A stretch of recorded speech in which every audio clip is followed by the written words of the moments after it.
Hello guys, maayong hapon guys. So na ako ipakita sa inyo guys kung ano siya. Duha ni katubig nga akong ipakita sa inyo.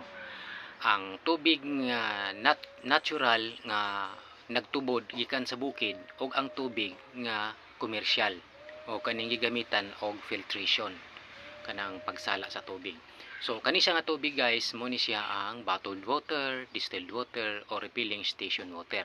So kani pod guys ang natural lang nga tubig nga makita nato o makuha sa mga bukid nga kani ang ginainom namo. So dili mi mainom og kanang refilling station. Dili bot pasabot nga may ikipalit pero di gid mi mainom ani tungod kay nakahibalo ko kung unsa nga tubig.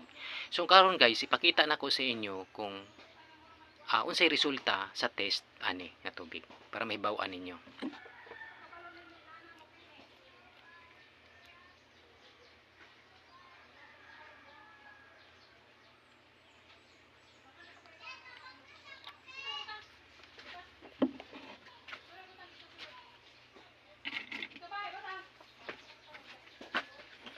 So, mo ni guys ang resulta. Mo ni ang 100% nga alkaline nga tubig o maupod ni ang tubig nga ginapalit nga ginabaligya sa mga dagkong mga tindahan sama anang mga distilled water, bottled water o refilling station water. Pero guys, wala ko magdaot nga kini siya makadaot. Mainom ang gihapon ni siya nga tubig kaso pero lang acidic. So ani ni siya. Kung ang imong lawas acidic na kaayo, diha na magsugod ang klase-klaseng mga sakit nga mulutaw. Ngano man unsa may hinungdan ngano? Tungod kay kung acidic ang tubig nga atong giinom ug acidic na atong lawas, mag-anam-anam og kadaot atong mga tisyo. Amo na hinungdan nga mutaas ang high blood pressure, mabutangan ka og mga batok, gallstone, kidney stone o gallbladder stone o unsa pa nang mga stone nga naa sa lawas sa tao. Pero kung ang gamito nimo permanente nimo imunon ang tubig nga gitawag og 100% alkaline nga mo'y nakasanayan nato labi na ng mga pobre nga ginainom, pwede na siya himuon og water therapy sa imong sakit. Pero kaning mga inani nga mga tubig dili na gid siya pwede himuon nga water therapy. Okay. Nganong ang mga bata karon bisag mga bata pa na high blood na, bisan ang mga halos bag-o pang natawo gayuti ay na. So dili na ingon nga tungod sa uban ang uban doktor mao namang yun tungod sa ihi, tungod kay wala dayon giilistan og diaper ang bakterya ni sulod kuno sa bangag sa utin sa batang gamay nya adto sa pantog mo nang nahimong UTI. Dili na mo isang rason. Kay ngano sa unang panahon nga lampin pa ang gamit nga usay mangihi ang bata nga nagumog na diha nganong wala may UTI. Nganong karon naman na. So kanang giingon nila dili na siya tinuod, dili mo ibasihan nga inana. Tinuod man na ang bakterya kagaw na siya, pero once nga acidic na ka dali ka dakpon og bakterya. Dili lang kay ma-UTI ka tungod sa ihi kuno ning sa kagaw nga wala siya giliguan permanente ang bata, pero naapod sa mainom nga mga kagaw tungod gani sa acidic na kaingkat sa lawas sa tao nga tungod sa magianom pod nga mga acidic. So kaning akong gipakita sa inyo guys para lang mo makahibalo, wala ko mang daot ha nga wala ko gidaot nga sa mga kanang namaliyog mga tubig nga gidaot na ako nga makadaot ang tubig. Ako lang gipakita kung unsay kalahian sa tubig nga natural ug tubig nga dili natural. Mo ni siyang kalahian.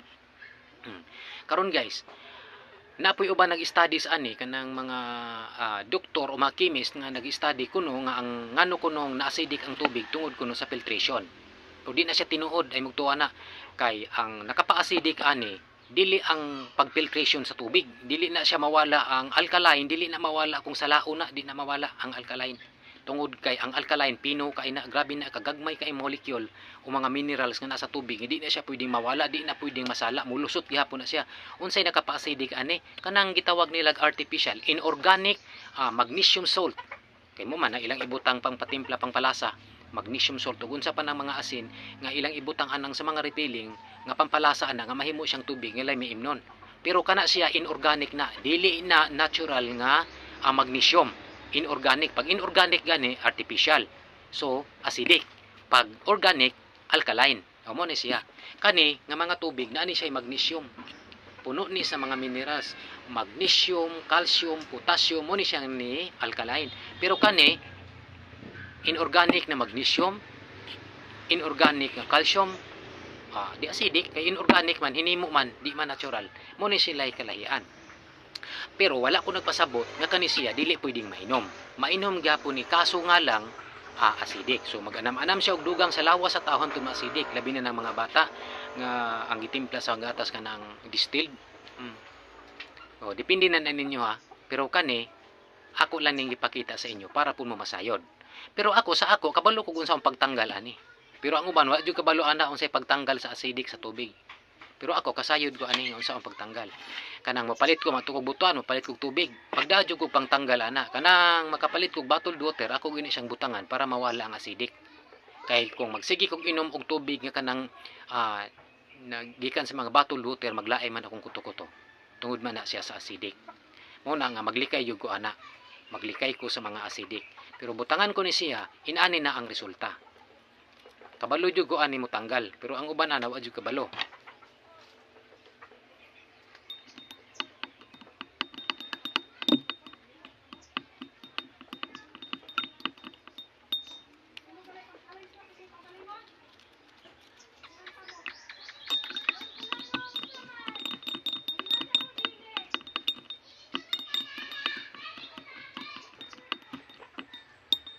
Okay. Sumuna ni siya guys. Nahimo ng alkaline ang tubig.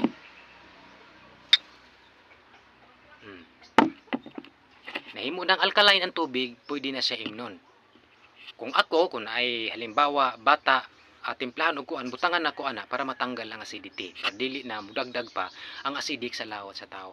So inana lang siya kung nakasayo jud ka unsay pangtanana, dali lang siyang kuanon, dali lang siyang kuhaon ang acidity.